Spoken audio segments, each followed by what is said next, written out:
conversar con la doctora Rosa Elena Mora.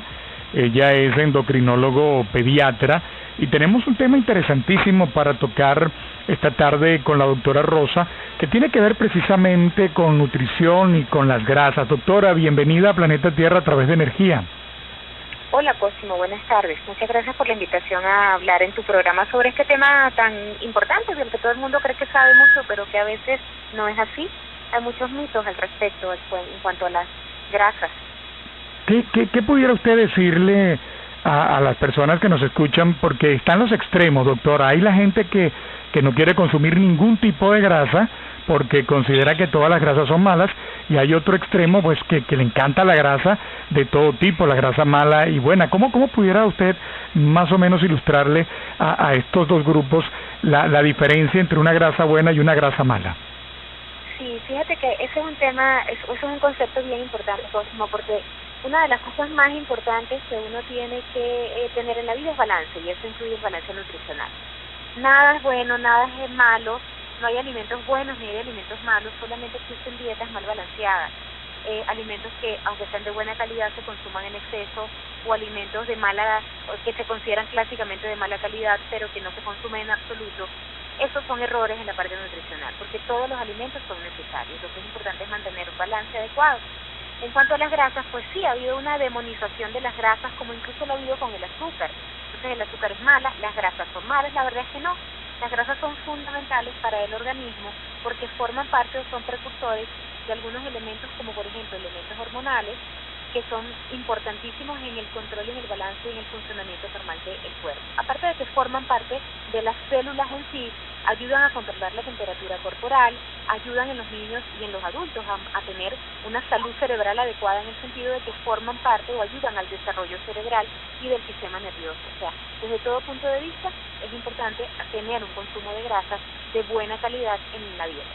Como es costumbre, ya la gente comienza a participar a través de @energia105, a través de nuestra cuenta en Twitter, pues hacen sus preguntas para usted, doctora Rosa. Estamos conversando con la doctora Rosa Elena Mora, gentilmente nos atiende esta tarde. Pedro le pregunta, doctora Rosa, ¿cuáles son los tipos de grasa en la alimentación, sobre todo en la alimentación que llevamos adelante los venezolanos actualmente? Sí. Evidentemente las grasas tienen una clasificación que es un poco compleja, pero de alguna manera uno llama lo que se llaman, hay grasas de mejor calidad y grasas de peor calidad entre las grasas que uno ingiere en el cuerpo. Las grasas de mejor calidad son lo que se denominan grasas insaturadas. Las grasas insaturadas son aquellas que generalmente se encuentran en la naturaleza de forma líquida, o sea, la mayoría de los aceites de origen vegetal pues son ricos en ácidos grasos insaturados. Lo de las saturadas o no tiene que ver con su composición bioquímica. Entonces las grasas insaturadas ofrecen ácidos grasos de calidad adecuada que permiten ejercer todas estas funciones corporales siempre y cuando se mantengan en cierto nivel, permiten esa función a nivel celular sin ejercer un efecto inadecuado o poco beneficioso, por supuesto siempre y cuando se mantengan en un consumo adecuado.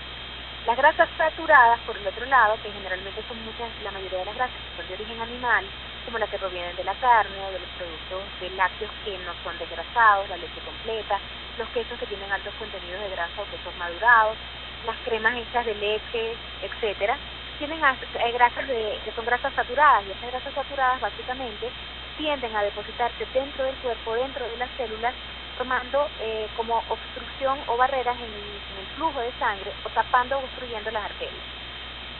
La crema de leche entonces estaría contraindicada, ¿no?, para las personas que deben llevar un estilo de vida un poco más saludable, que sufren, por ejemplo, de la presión arterial. Por ejemplo, que tengan problemas de tipo de hipertensión o de dislipidemia, colesterol y triglicéridos altos, etcétera. Más o menos del porcentaje total de grasas que uno come al día, más o menos un 10% pueden venir de grasas saturadas. Entonces lo que hay que hacer básicamente es limitarlas mucho, tratar de no consumirlas de manera excesiva. En un plan nutricional donde el aporte de calorías totales, o sea, el aporte que da los nutrientes en cuanto a las calorías, más o menos un 50% debe venir de los carbohidratos y un 35% debe venir de las grasas. las grasas ofrecen más calorías por gramo de lo que lo hacen los carbohidratos o las proteínas. Por esa razón es que las cantidades son más pequeñas. Es un poco como que pesa más 1 kilo de plomo o 1 kilo de plumas. Evidentemente está en que la cantidad de líquidos son más densos en calorías y por eso las raciones deberían ser más pequeñas. Pero un 35% de las grasas de nuestro consumo diario calórico debe venir de grasas de buena calidad y apenas un 10% de ese 35% debe venir de grasas saturadas aproximadamente. Fíjese, doctora Rosa, Patricia le pregunta a través de @energia105 ¿qué es mejor, la mantequilla o la margarina? Fíjese, ambos productos tienen sus ventajas y sus desventajas. La desventaja básica de la margarina, la mantequilla evidentemente es un producto animal que generalmente es rico en grasas saturadas. Las margarinas vienen de grasas vegetales, las cuales se obtienen a través de la hidrogenización de las grasas. Los aceites vegetales sufren un proceso bioquímico, un proceso industrialización, que se llama la hidrogenización, y eso puede llevar a la producción de lo que se llaman grasas trans. Las grasas trans son, lo que quiere decir trans básicamente es que la composición corporal es como si fueran cuadradas o redondas. En este caso, esta forma trans de las grasas, que se origina a partir de la hidrogenización de las grasas vegetales, puede ser de muy mala calidad y llevar a potencialmente obstruir arterias. Sin embargo, estos métodos industriales últimamente, digamos, se han refinado bastante, de tal manera que es mejor en todo caso consumir las margarinas, preferiblemente aquellas que no se mantienen tan sólidas, que tienen una consistencia un poco más cremosa al medio ambiente o a la temperatura, ¿ok? Entonces es mejor la margarina que la mantequilla de este tipo de margarina. ¿Y la margarina fuera de la nevera para que no se solidifique? Sí, exacto. Esa margarina que fuera de la nevera no está tan dura, sino que está un poco más cremosa. Y es preferible la margarina a la mantequilla. Fíjese, pregunta... El contenido de grasas saturadas. Porque la mantequilla tiene mucha grasa saturada. Los aceites, usted hablaba de los aceites, por ejemplo, el aceite de oliva, tenemos el aceite de oliva, el aceite de soya, el de maíz, o es preferible optar por opciones que vayan de la mano de los pescados. ¿Qué recomendaría usted? Sí, bueno, fíjate, los aceites vegetales son ricos en ácidos grasos poliinsaturados. O sea, tienen un contenido de grasas de mejor calidad. De ellos, los que tienen ácidos grasos monoinsaturados son fundamentalmente el aceite de oliva y el aceite de canola, ¿sí? Entonces, digamos que estos serían los preferibles para consumir, por ejemplo, añadidos a ensaladas, etcétera, ¿sí? Tomados crudos, ¿no? Sin cocción. Bueno, no, depende. Pueden utilizarse para cocción. Ahí lo importante, la dificultad allí es que básicamente cada aceite tiene lo que se llama un punto de humeo. El punto de humeo es el punto en el cual la grasa del aceite comienza a descomponerse. Y eso puede ser distinto para diferentes aceites. Entonces hay unos aceites que son mejores para freírse hoy. ¿Y eso viene en la etiqueta, doctora Rosa, en la etiqueta del producto?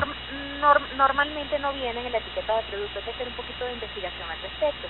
El aceite de oliva puede utilizarse para freír de manera ocasional, no desde el punto de vista industrial, pero en una casa puede utilizarse aceite de oliva si se coloca la temperatura en lo que el aceite caliente lo suficiente que uno, por ejemplo, tire un trocito, una amiguita de pan y rápidamente, se escuche que comience como a freír. En ese momento uno puede colocar el alimento, porque la idea es dejar el alimento el menor tiempo posible, o sea, que se cocine el menor tiempo posible para que absorba menos grasa. O sea, que sea rápida la cocción.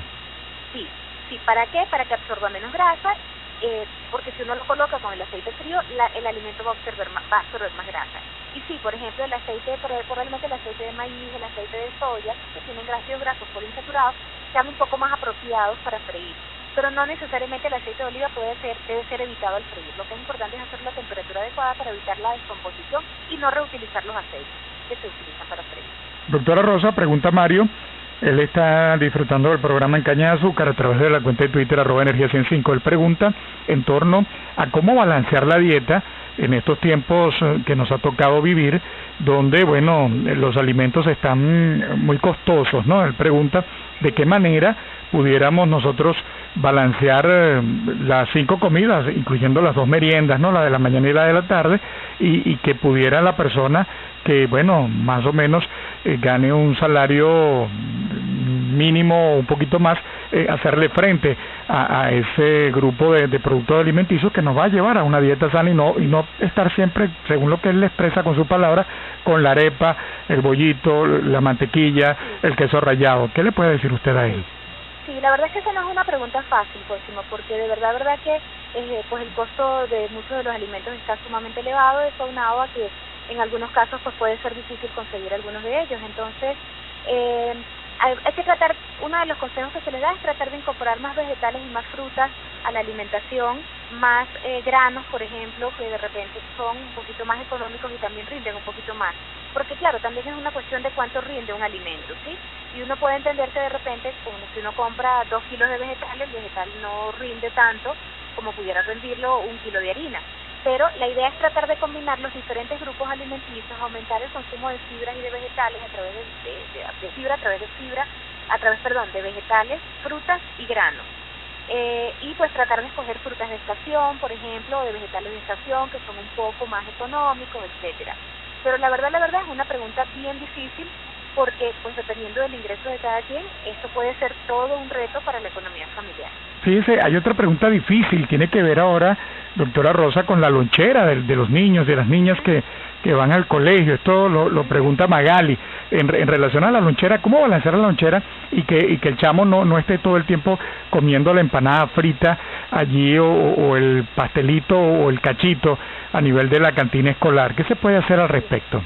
Sí, y fíjate que mencionaste algo muy importante, porque esos productos tipo bollería, como cachitos, croissant, etcétera, que tienden a ser hechos con manteca vegetal, tienden a tener ácidos grasos de no tan buena calidad. Entonces, nada está prohibido, pero es cuestión simplemente de tratar de reducir esto. Entonces, bueno, uno puede utilizar una empanada, por ejemplo, pero tratar de hacerla horneada en vez de frita, enviarla desde la casa, utilizar panquequitas o cachapitas, sándwiches, se pueden hacer incluso de pan blanco o pan integral, la arepa hacerla más bien asada y no frita, y aumentar y enviar frutas. Yo sé que enviar frutas en las loncheras es un poquito complicado, entonces tratar de coger aquellas frutas que el niño pueda llevar ya picada, como una naranja, una mandarina ya pelada, que la pueda enviar en trozos, por ejemplo, y utilizar los jugos naturales como una alternativa también para ofrecer frutas en vez de utilizar bebidas azucaradas que tienen mucho contenido de hidratos de carbono y azúcares refinados, pues, como algunas bebidas que ya vienen listas para llevar, que son muy prácticas pero que tienen un altísimo contenido de calorías y de azúcar. En relación a los helados y las golosinas, doctora. Nada, en mi opinión, nada debe estar prohibido, pero sí hay que controlar un poquito, porque evidentemente estos son alimentos que tienen o grasas o azúcares o combinación de ambos, que los hacen sumamente calóricos o que pueden dar aportes de ácidos grasos no saludables, por ejemplo los helados que son cremosos. Entonces de repente es preferible comerse un helado de fruta que un helado cremoso, porque al menos uno se quita la grasa que tiene el helado cremoso, ¿sí? Entonces, es malo comerse el helado cremoso, bueno, pero lo puede uno dejar para una ocasión semanal o quincenal, algo. Tratar de balancear un poquito y tratar de coger cosas más saludables y ocasionalmente comer algo que tal vez no sea tan saludable, pero que nos permita darnos un gusto. Sí, siempre manteniendo un balance. Manteniendo el balance. Doctora, si alguna persona quisiera contactar de sus coordenadas, ¿cómo puede hacerlo? Usted está en Caracas, pero denos las coordenadas, teléfono o dónde pasa la consulta. ¿Cómo no? Yo estoy en el Instituto Médico La Floresta, en la organización La Floresta en Caracas. El número es el 0212-284-7256 o el 285-4515. Perfecto. ¿Y tiene blog o página web donde se le pueda...? Tengo Twitter, @RosaElenaMora. Twitter, perfecto. ¿Y Facebook no? Sí, Rosa Elena Mora también. Estoy por mi nombre, la verdad. Porque por acá está Vladimir preguntando si allí usted escribe en torno a nutrición, si puede conseguir algunas recetas o combinaciones para lo que sería el balanceo de la dieta. Sí, en el Facebook realmente no. En el Twitter publico ocasionalmente algunas cosas y puedes enviarme un mensaje, etcétera, y yo pues trato de ayudarme en la medida de lo posible. Abusamos un poquito de su tiempo, sabemos que está pasando la consulta, pero aprovechamos, como usted está en el área de la pediatría, es muy importante para balancear la dieta de los niños que están en crecimiento, doctora. Sí, es muy importante, y esa pregunta es fundamental porque en los niños no debe haber alimentos prohibidos. estas dietas de vamos a quitar todas las grasas, no, eso evita el desarrollo normal de niños o niñas, interfiere en crecimiento, igual no se deben quitar los panes, almidones o carbohidratos, los niños tienen que comer de todo un poquito. Y uno entiende que ellos sociabilizan y que sociabilizan en fiestas, en piñatas, en reuniones donde a veces la comida no es de tan buena calidad, pero entonces bueno, si yo sé que mi niño va a ir, por ejemplo, hoy a una fiesta, trato de darle comida más saludable antes de salir a la fiesta para que no llegue a ese sitio muerto de hambre a comer todo lo que consiga, ¿verdad? Y que ese día va a comer algo distinto, diferente y compensar con la actividad física, que es la otra cosa bien importante para todos. Todos debemos practicar actividad física para tratar de quemar entonces esas calorías que yo puedo haber comido un día más en exceso y con buena alimentación en los días subsiguientes. Porque todo es cuestión de balance, los niños tienen que sociabilizar, no se les debe prohibir a fiestas, reuniones, etcétera. Pero evidentemente hay estrategias como, pues evidentemente que vayan a la fiesta no muertos de hambre, sino habiendo comido para tratar de que consuman menos que si van, por supuesto, sin haber comido nada, por ejemplo, y por supuesto todo tiene que tener ciertos límites, ¿sí? Pero sabiendo que es un día especial, la idea es que ellos vayan, compartan y disfruten su día. Un tuit simpático, doctora, se identifica como @mamá desesperada. Dice que su hija es de muy mal comer. ¿Cómo puede hacerlo? Que lo ha intentado casi todo, o todo, según ella, y su hija sigue siendo de mal comer. Muy difícil para darle los vegetales y los granos y estas cosas. ¿Qué le aconseja a mamá desesperada? Sí. La verdad es que el comer es un hábito, el comer es un hábito que se enseña. Yo siempre le digo a los papás que enseñarle a los hijos a comer es un poco como enseñarlos a sumar, a leer, a multiplicar o a leer. O sea, ellos llegan sin ningún patrón y poco a poco ese patrón o ese hábito saludable hay que creárselo, ¿sí? Y les comento lo siguiente, si su hijo llega del colegio y dice, mamá, yo no quiero aprender a sumar, a leer, a multiplicar, ningún padre se lo permite porque entiende la importancia de esa educación para su hijo. Pues comer es exactamente lo mismo, es un hábito que se va creando en base a cariño, a insistencia, a tratar de hacer lo posible para que prueben sin obligarlos, sin que la comida se convierta en una tortura.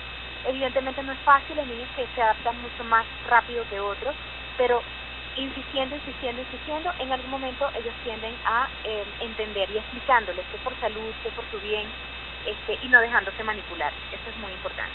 Doctora Rosa, 1.000.000 de gracias por haber compartido con nuestra audiencia esta tarde. A ti, Cosimo, muchas gracias por la invitación. Un placer, la doctora Rosa Elena Mora. Feliz tarde para usted. Gracias, igual, feliz tarde. Son las 3:48, amigos. Ya tienen allí toda esa información tan importante que aportó Rosa Elena esta tarde. Y bueno, vamos a ponerla en práctica, a balancear la dieta, que es muy importante.